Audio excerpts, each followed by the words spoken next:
क्या आप सच में यीशु के साथ चलते हैं? हो सकता है आप कहेंगे हाँ, मैं प्रभु के साथ चलता हूँ।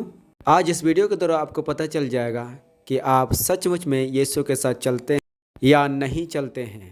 आमोस की पुस्तक 3:3 में लिखा है, यदि दो मनुष्य परस्पर सहमत ना हो तो क्या वे एक साथ चल सकेंगे? मतलब आप प्रभु के साथ तभी चल सकेंगे जब आपका मन उसके मन के जैसा हो, उसकी सोच के जैसे आपका सोच हो, उसकी बातें के जैसे आपकी भी बातें हों। जिस बात से वह दुखी होता है, यदि आप भी दुखी होते हैं तो उसके साथ आप चल रहे हैं। लेकिन ऐसा स्वभाव आजकल के मसीहों में बहुत कम दिखता है। पहले के मसीहों में बहुत ज़्यादा दिखता था।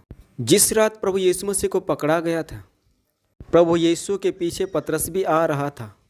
एक स्त्री ने पतरस की बातों से पकड़ लिया कि तू भी उन्हीं में से है।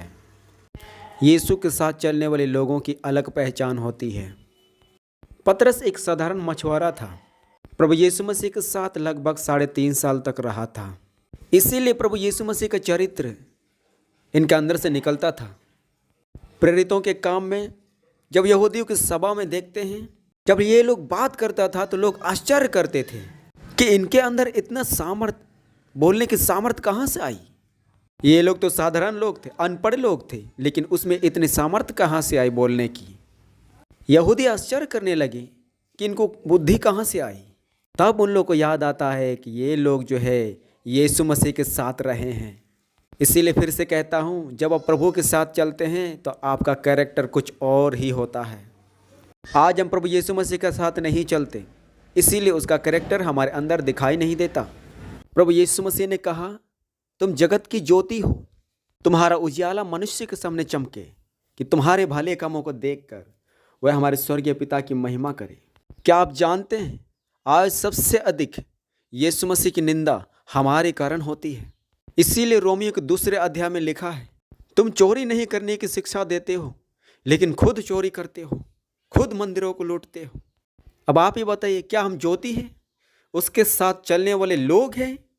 इसीलिए पहला पत्रस 4 अध्याय 18 वचन में लिखा है, यदि धर्मी व्यक्ति ही कठिनाई से उद्धार पाएगा तो पापी और भक्तिहीन का क्या ठिकाना।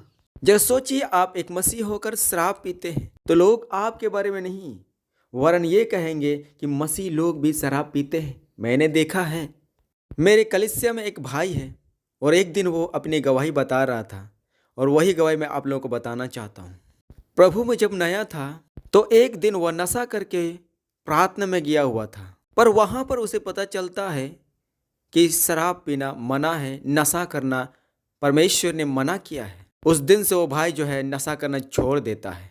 पर वो भाई जो है अपने गवाहियों में बताते हैं कि मैंने मसीहों को पीते हुए देखा था, इसलिए मैंने भी पिया था, क्योंकि मुझे पता था कि मसीही लोग भी पीते हैं, क्योंकि मैंने अपनी आंखों से उन लोगों को पीते हुए देखा था। अब आप ही लोग बताइए, प्रभु ने क्या कहा था, तुम्हारे भले कामों के कारण लोग तुम्हारे स्वर्गीय पिता की महिमा करेंगे। यदि हम मसीह में रहकर इस तरह के गंदे काम करते हैं तो हमारे परमेश्वर की महिमा कौन करेगा, उसकी भलाई को कौन समझ पाएगा। जब हम में कोई भलाई ही नहीं दिखता, हम में परमेश्वर का प्रेम ही नहीं दिखता, तो लोग परमेश्वर के प्रेम को कैसे जान पाएंगे। इसीलिए मेरे प्रियो, मसीह के साथ चलना सीखिए। जब आप मसीह के साथ चलेंगे तो उसका स्वभाव आपके अंदर आएगा, भी लोग परमेश्वर की महिमा करेंगे।